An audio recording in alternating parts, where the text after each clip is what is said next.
الحمد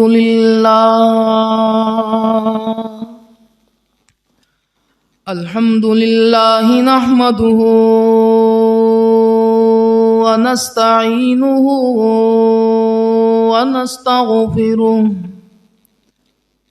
ونستغفره ونعوذ بالله من شرور أنفسنا ومن سيئات أعمالنا من يهده الله فلا مضل له ومن يضلله فلا هادي له ونشهد أن لا إله إلا الله وحده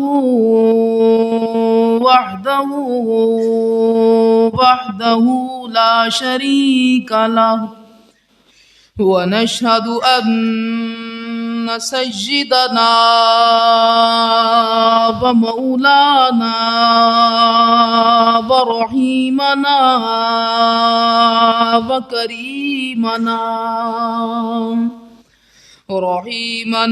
وكريمنا محمدا عبده ورسوله.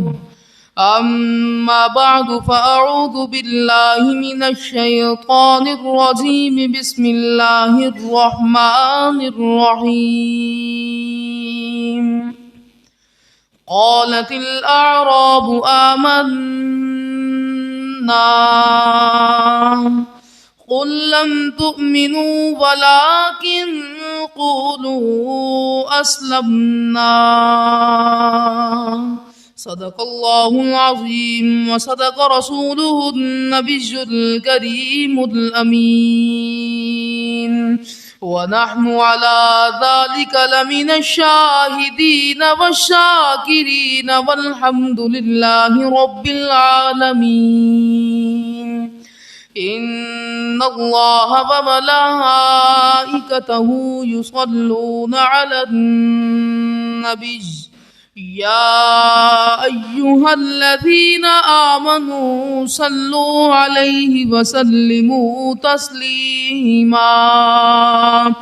اللهم صل على سيدنا ومولانا محمد وعلى آل سيدنا ومولانا محمد وبارك وسلم عليه.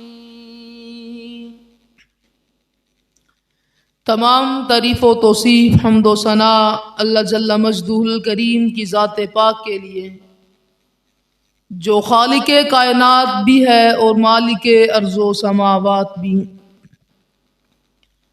اللہ رب العزت کی حمد و ثنا کے بعد آقا نامدار حبیب پروردگار نبی اکرم شفیع امم رسول محتشم نبی مکرم شفیع معظم نور مجسم اللہ کے پیارے امت کے سہارے حق کے محبوب دانائے غیوب مالک رقاب امم فخر ارب و عجم والی کون و مکان سیاح لا مکان سید انس و جاں سرور لالا رخاں محبوب آمنہ جناب حضرت سیدنا محمد الرسول اللہ صلی اللہ علیہ وآلہ وسلم کی بارگاہ اقدس میں ہدیہ درود و سلام پیش کرنے کے بعد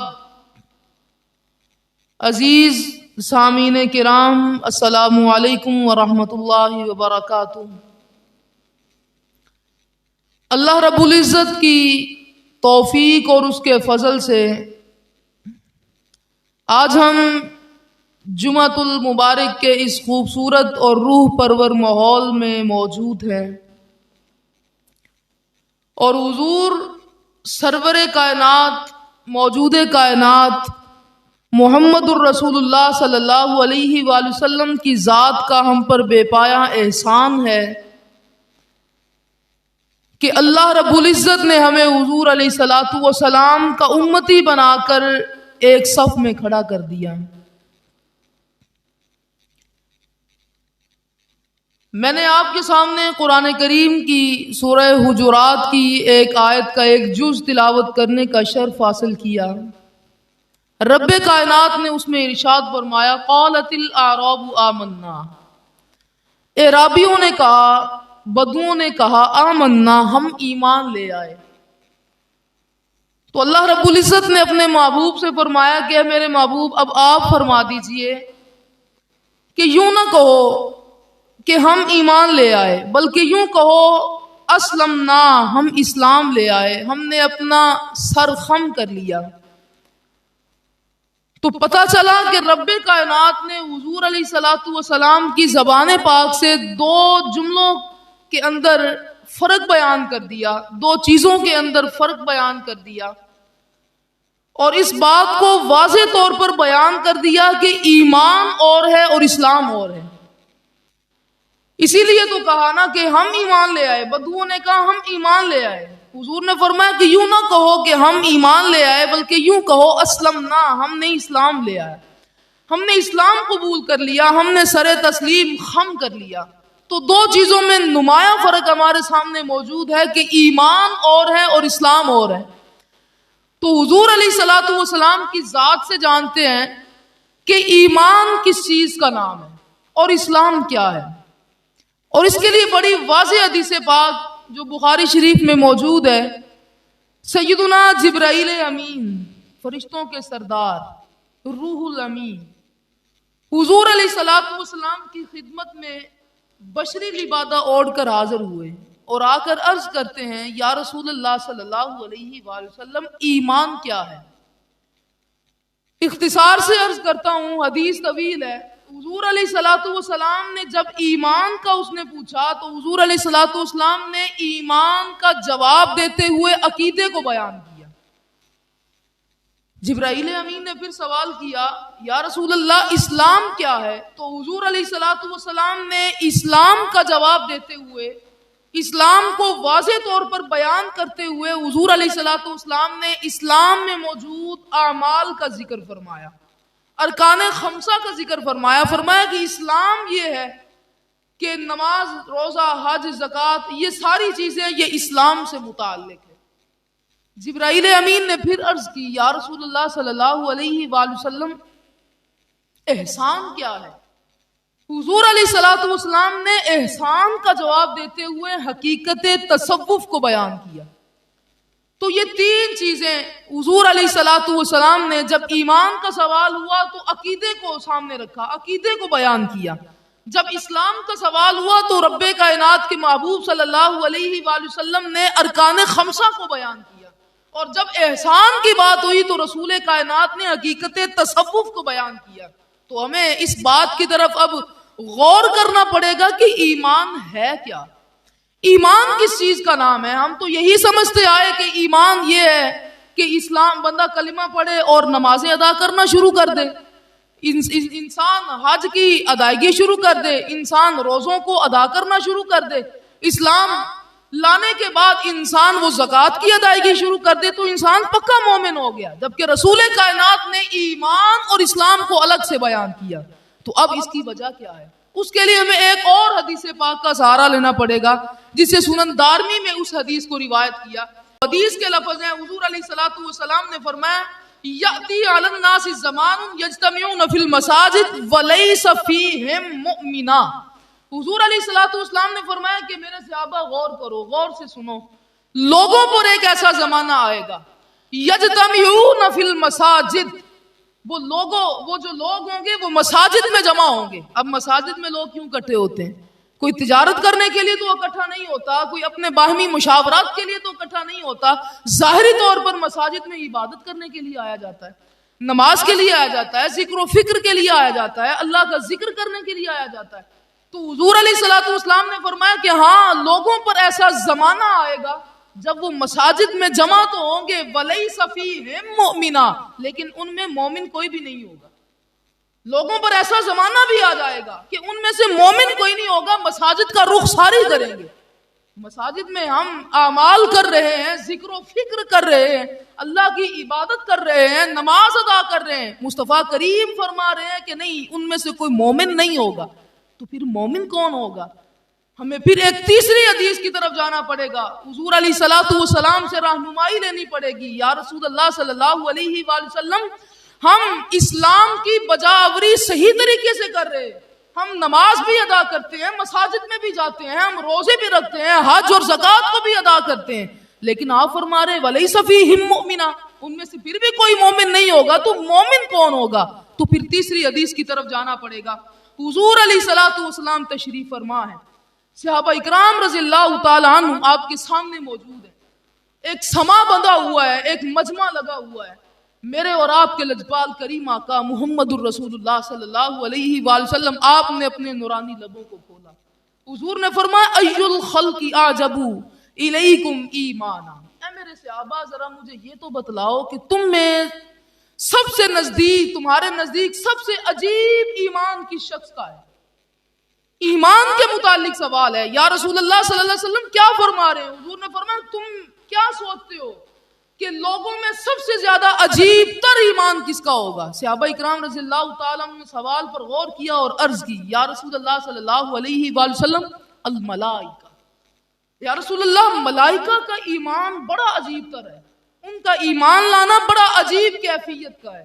حضور علیہ الصلوۃ والسلام نے جواب سنا، حضور نے فرمایا کہ اے میرے صحابہ، ملائکہ کا ایمان، فرشتوں کا ایمان عجیب کیسے ہو سکتا ہے؟ وہ تو ہر دم اللہ رب العزت کے انوار و تجلیات میں رہتے ہیں، اگر وہ بھی ایمان نہیں لائیں گے تو پھر کون ایمان لائے گا؟ ہر وقت اللہ کے انوار و تجلیات میں رہنے والی کوئی ذات اگر ایمان نہ لائے تو پھر یہ تو بڑی عجیب بات ہے۔ حضور علیہ الصلوۃ والسلام نے فرمایا نہیں، کچھ اور بتاؤ، تمہارے نزدیک سب سے عجیب تر ایمان کس کا ہے؟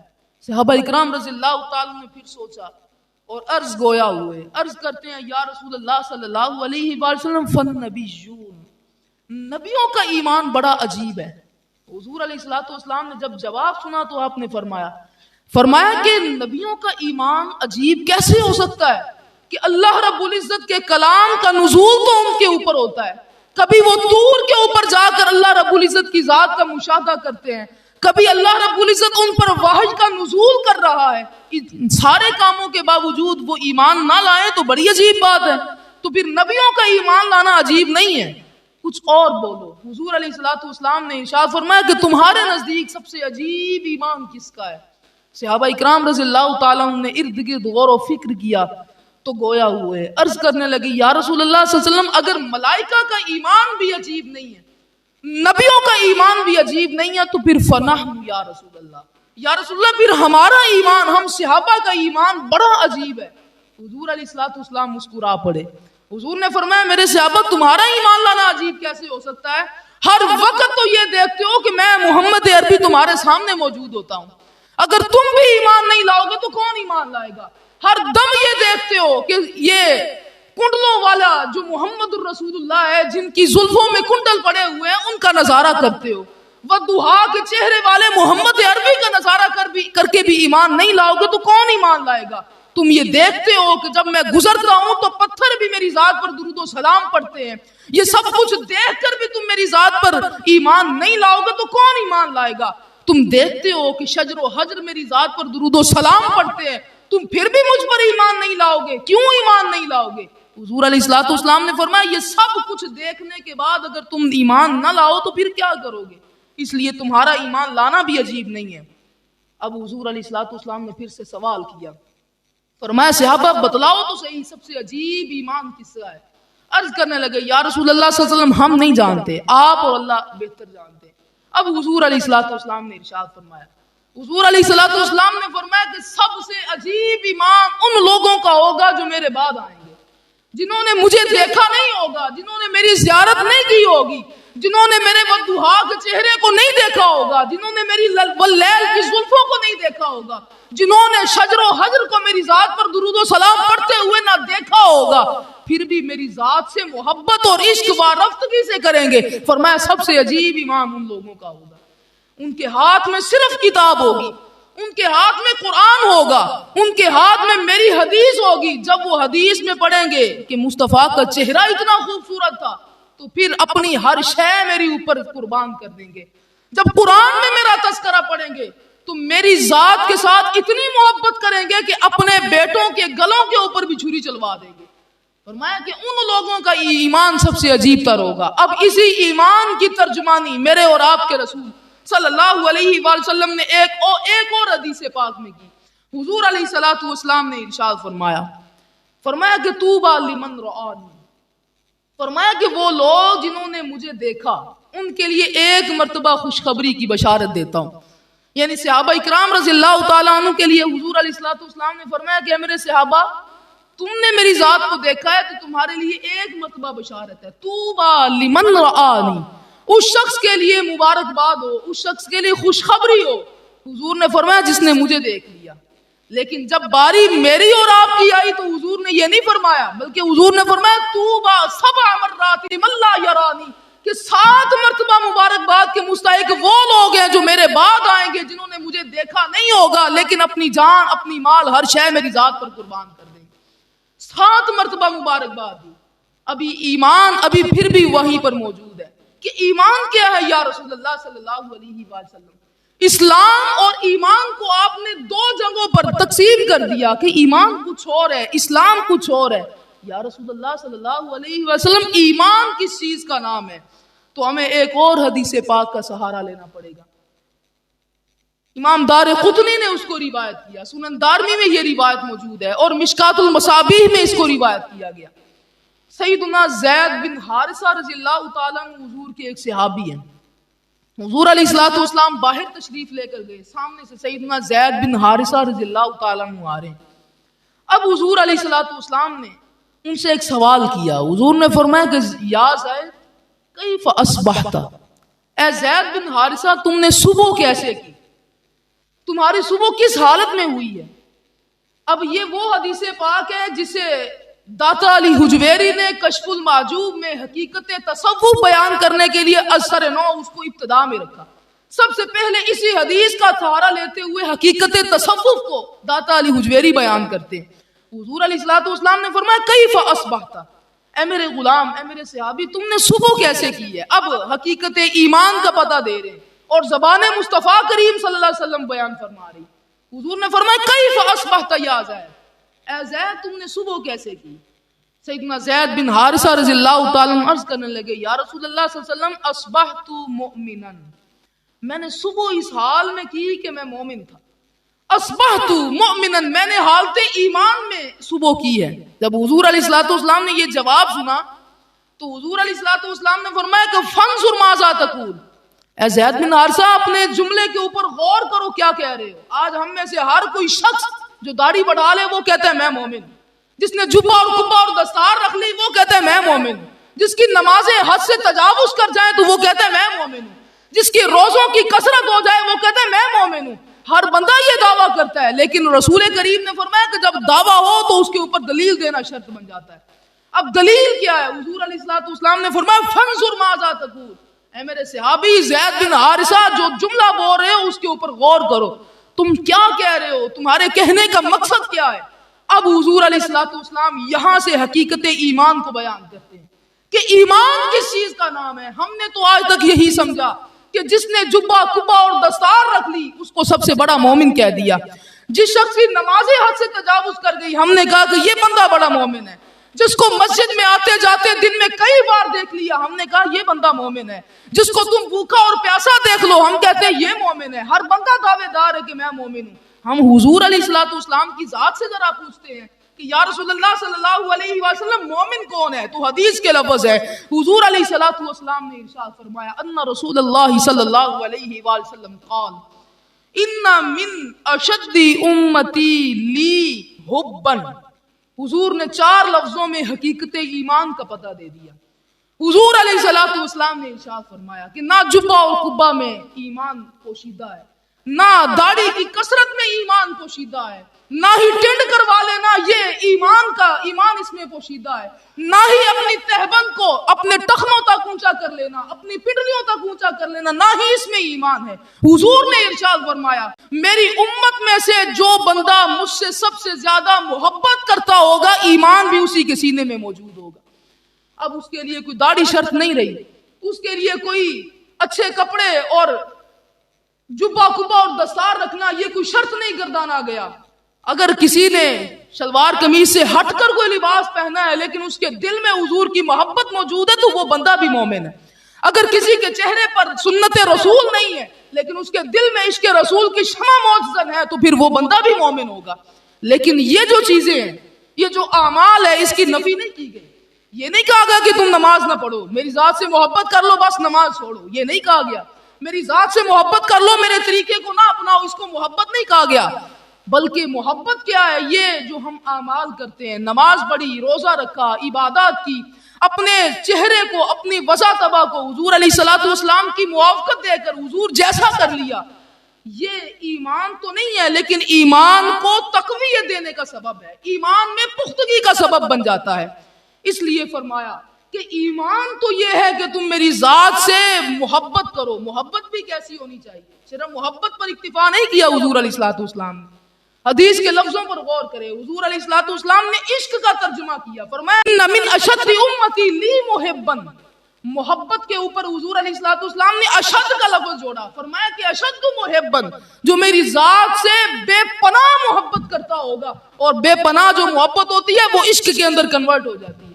حضور علیہ الصلوۃ والسلام نے فرمایا کہ جو میری ذات سے ٹوٹ کر وارفتگی میں محبت کرتا ہوگا، عشق کرتا ہوگا، فرمایا کہ وہ بندہ مومن ہوگا۔ اور صحابہ اکرام رضی اللہ تعالیٰ صرف حضور کی ذات سے عشق نہیں کرتے تھے، صرف محبت ہی نہیں کرتے تھے، بلکہ حضور کا بے پناہ ادب بھی کیا کرتے تھے۔ حضور علیہ الصلوۃ والسلام کیا ادب بھی انتہا درجے کا کیا کرتے تھے۔ حدیث ملاحظہ کیجئے، سیدنا امام مسلم نے اس کو روایت کیا، امام بخاری اس کو نقل کرتے ہیں، متفقن علیہ حدیث پاک ہے۔ ایک شخص مال غنیمت حضور علیہ الصلوۃ والسلام تقسیم فرما رہے ہیں۔ اب دیکھیے، جو بندے کہتے ہیں کہ بھائی اعمال کی کثرت وہ ایمان کا سبب ہے، وہ بندہ مومن ہے۔ حضور علیہ الصلوۃ والسلام کی حدیث پاک سے ہر شے روز روشن کی طرح آیا ہے۔ حضور علیہ الصلوۃ والسلام تشریف فرما ہے، مال غنیمت کو تقسیم فرما رہے ہیں۔ ایک شخص آیا اور حضور علیہ الصلوۃ والسلام کی ذات کی بے ادبی اس نے کی۔ اب جب اس کی زبان سے بے ادبی والا کلمہ نکلا، سیدنا جناب عمر فاروق رضی اللہ تعالیٰ عنہ عرض کرنے لگے، یا رسول اللہ صلی اللہ علیہ وسلم آپ حکم دیجئے، میں اس منافق کا سر اس کے دھڑ سے جدا کر دیتا ہوں، آپ حکم ارشاد فرمائیے۔ حضور علیہ الصلوۃ والسلام نے کسی حکمت کے پیش نظر، وہ حکمت کیا تھی؟ حضور نے فرمایا کہ ابھی ابتدائے اسلام ہے، ابھی اسلام ابھی سے نمودار ہوا ہے۔ اب اگر ہم نے لوگوں کو قتل کر دیا، اس منافق کو قتل کر دیا، تو لوگ سمجھیں گے کہ انہوں نے آپس میں لوگوں کو قتل کرنا شروع کر دیا۔ اس وجہ سے حضور علیہ الصلوۃ والسلام نے فرمایا کہ عمر نہیں، اجازت نہیں ہے۔ اب وہ شخص جب پلٹا تو حضور علیہ الصلوۃ والسلام کی ذات کی طرف اس نے پیٹھ کو کرا۔ حضور علیہ الصلوۃ والسلام کو پیٹ کر کے، حضور علیہ الصلوۃ والسلام کی بے ادبی کرنے کے بعد پیٹ کر کے حضور کی طرف چلا گیا۔ جب وہ جا رہا تھا تو حضور علیہ الصلوۃ والسلام نے اپنے صحابہ سے فرمایا، صحابہ اس شخص کو دیکھ لو۔ اس شخص کی وضاقتہ کو حضور علیہ الصلوۃ والسلام نے بیان فرمایا، فرمایا کہ دیکھ لو، یہ سر اس کا منڈا ہوا ہے، اس کی گردن موٹی ہے، اس کے گال ابھرے ہوئے ہیں، اس کی آنکھیں اندر کو دھسی ہوئی ہے، اس کی تہ پن جو ہے وہ پنڈلیوں کے اوپر ہے۔ حضور علیہ الصلوۃ والسلام نے فرمایا کہ اس کی نسل سے ایسے لوگ پیدا ہوں گے جو قرآن کی اتنی تلاوت کریں گے کہ تم اپنی تلاوتوں کو ان کے سامنے حقیر جانو گے۔ قرآن کی اتنی تلاوت ہوگی۔ صحابہ اکرام سے فرما رہے ہیں، حضور نے فرمایا کہ صحابہ اکرام اس کی نسل سے ایسے لوگ پیدا ہوں گے جو قرآن کی تلاوت تو بڑے کریں گے لیکن قرآن کی تلاوت وہ ان کے حلق سے نیچے نہیں اتر پائے گی۔ تم اپنی تلاوتوں کو، تم اپنی نمازوں کو، تم اپنے روزوں کو ان کے سامنے حقیر جانو گے۔ اتنی ان کی نماز ہوگی، اتنے ان کے روزے ہوں گے، ان کی قرات، اس کا قرآن پڑھنا اتنا زیادہ ہوگا، ایسے مومن کوئی بھی نہیں ہوگا۔ مومن کا دار و مدار وہ کثرت اعمال کے اوپر نہیں رکھا، مومن کا دار و مدار وہ کثرت صلات پر نہیں رکھا، مومن کا دار و مدار وہ کثرت صوم کے اوپر نہیں رکھا، بلکہ مومن کا دار و مدار مصطفیٰ کریم نے اگر رکھا ہے تو اپنی ذات کے ساتھ محبت کے اوپر رکھا ہے۔ فرمایا کہ جس کی ذات، جو ذات میری ذات کے ساتھ کثرت سے محبت کرے گی، اس کے اعمال کم بھی ہوں گے تو محمد عربی نے فرمایا میں ہاتھ پکڑ کے اس کو جنت کا مستحق بنا دوں گا۔ اعمال اس کی نفی نہیں کی، لیکن فرمایا کہ اعمال بھی ضرور ہے کیونکہ وہ عقیدے کو تقویت دیتے ہیں۔ اب حضور علیہ الصلوۃ والسلام کی جو صحابہ کرام ہیں وہ صرف محبت پر اکتفا نہیں کرتے بلکہ حضور کا ادب بھی کرتے۔ کیسا ان کا ادب تھا؟ صحابہ اکرام کی زندگیوں کا اگر مطالعہ کرے تو پھر ہر انسان کا لولو کھڑا ہو کر یہ گواہی دیتا ہے کہ واہ صدیق اکبر آپ کی ذات کو سلام ہو، واہ سیدنا برا بن عازب آپ کی ذات کو سلام ہو۔ حضور کا کیسا ادب کیا انہوں نے، حدیث سے ملاحظہ کرتے ہیں سیدنا برا بن عازب رضی اللہ تعالیٰ عنہ حضور علیہ الصلوۃ والسلام کے ایک صحابی ہیں۔ محبت تو ایک طرف، محبت تو کرتے ہیں، ان جیسی محبت کوئی دوسرا بندہ نہیں کر سکتا، لیکن ادب کیسا ہے؟ حضرت سیدنا برا بن عازب رضی اللہ تعالیٰ عنہ، ان سے کسی نے سوال کیا، جناب سیدنا برا بن عازب آپ بتلائیے کہ حضور علیہ الصلوۃ والسلام نے قربانی کے کن 4 جانوروں سے منع فرمایا ہے؟ حضور علیہ الصلوۃ والسلام نے قربانی کے لیے کن 4 جانوروں سے منع فرمایا، آپ بیان کیجئے۔ سیدنا برا بن عازب رضی اللہ تعالیٰ نے بیان کرنے کے لیے اس طرح سے اپنے ہاتھ کو اٹھایا اور فرمانے لگے کہ میں حضور کے سامنے موجود تھا۔ حضور علیہ الصلوۃ والسلام نے جب قربانی کے لیے 4 جانوروں سے منع فرمایا تو حضور نے اس طرح سے اپنی 4 انگلیوں کو بلند کیا۔ جب اس طرح کیا تو اب اس میں کوئی بے ادبی تو نہیں ہے، حضور علیہ الصلوۃ والسلام کا پاک فرمان بیان کیا جا رہا ہے۔ حضور نے بیان فرمایا کہ حضور علیہ الصلوۃ والسلام نے فرمایا کہ اس طرح سے اشارہ کیا کہ 4 جانور قربانی کے لیے منع ہے۔ اب آپ بتلائیے اس میں کوئی بے ادبی ہے؟ نہیں، کوئی بے ادبی نہیں، لیکن جیسے ہی اس انگلیوں کو اکٹھا کیا، ان انگلیوں کو جمع کیا، ساتھ ہی برا بن عازب کے دل میں خیال آیا کہ یہ تو بے ادبی ہو گئی، ساتھ ہی کہا کہ لیکن یہ انگلیاں حضور علیہ الصلوۃ والسلام جیسی نہیں ہیں۔ ایسے بلند کیا مثال قائم کرنے کے لیے، مماثلت قائم کرنے کے لیے، لیکن ذہن میں بے ادبی کا شائبہ آ گیا، فوراً سے کہا کہ لیکن یہ انگلیاں اور حضور کی انگلیاں یہ مماثلت نہیں رکھتی، یہ ادب ہے۔ اور کیسا ادب؟ سیدنا عباس رضی اللہ تعالیٰ عنہ حضور علیہ الصلوۃ والسلام کے سگے چچا، آپ سے کسی نے سوال کیا، جناب سیدنا عباس رضی اللہ تعالیٰ عنہ سے سوال کیا صحابہ نے کہ آپ بڑے ہیں کہ مصطفیٰ کریم بڑے ہیں، آپ دونوں میں سے کون بڑا ہے؟ اب ادب کا ملاحظہ کیجئے، ادب کیسا ہے صحابہ اکرام کی ذات کے اندر۔ سیدنا عباس رضی اللہ تعالیٰ عنہ فرمانے لگے کہ ہاں بڑے تو محمد عربی ہیں، میں پیدا پہلے ہو گیا تھا، رب کائنات نے مجھے پیدا پہلے کیا تھا، بڑا تو وہی حضور علیہ الصلوۃ والسلام کی ذات ہے۔ کیوں؟ کیونکہ حضور علیہ الصلوۃ والسلام کی ذات سے بڑھ کر اس کائنات میں کوئی بڑا کوئی نہیں۔ اس درجے کا ادب صحابہ اکرام میں موجود ہے، اور یہ کمال ادب ہے جو اللہ رب العزت نے صحابہ اکرام کو نصیب فرمایا ہے۔ تو بات کا اختتام اسی بات کے اوپر کرتا ہوں کہ کثرت صلاۃ، کثرت صوم و صلاۃ، ہر شے انسان کرے، اعمال کرے، ارکان خمسہ کے اوپر پورا اترے، ہر شے انسان کی پوری ہونی چاہیے، لیکن کوئی بندہ اپنے ذہن کے اندر یہ غلط فہمی نہ پال لے کہ حضور علیہ الصلوۃ والسلام کی ذات کی نفی کر کے وہ اعمال کر کے وہ جنت کا مستحق بن جائے گا۔ اس طرح سے بالکل بھی نہیں۔ حضور کی ذات سے محبت کرنا یہ اسلام اور ایمان کا اولین ترجیح ہے۔ جس بندے کے ذہن میں، جس بندے کے دل میں حضور کی محبت موجود ہے، اور اگر اس کے اعمال کم بھی ہوئے تو مصطفیٰ کریم نے فرمایا میں اسے جنت کا مستحق بناؤں گا۔ اس لیے کثرت صوم و صلاۃ وہ ایمان کی تقویت کے لیے تو کافی ہے، لیکن ہر بندہ یہاں سے یہ عہد لے کر اور اس نور کو لے کر اٹھے کہ آج سے ہم نے حضور علیہ الصلوۃ والسلام کی ذات سے ایسی محبت کرنی ہے جیسی حضور علیہ الصلوۃ والسلام کے صحابہ حضور سے محبت کیا گیا، اور کیسی محبت کہ وہ تو حضور علیہ الصلوۃ والسلام کا لعاب دہن بھی نیچے نہیں گرنے دیتے تھے، اس قدر ان کی ذات سے محبت۔ اللہ رب العزت کی ذات سے دعا ہے کہ وہ ہمیں بھی صحابہ اکرام رضی اللہ تعالیٰ عنہ جیسی محبت اور عشق اور ان جیسا ادب کرنے کی توفیق عطا فرمائے۔ وما علینا الا البلاغ۔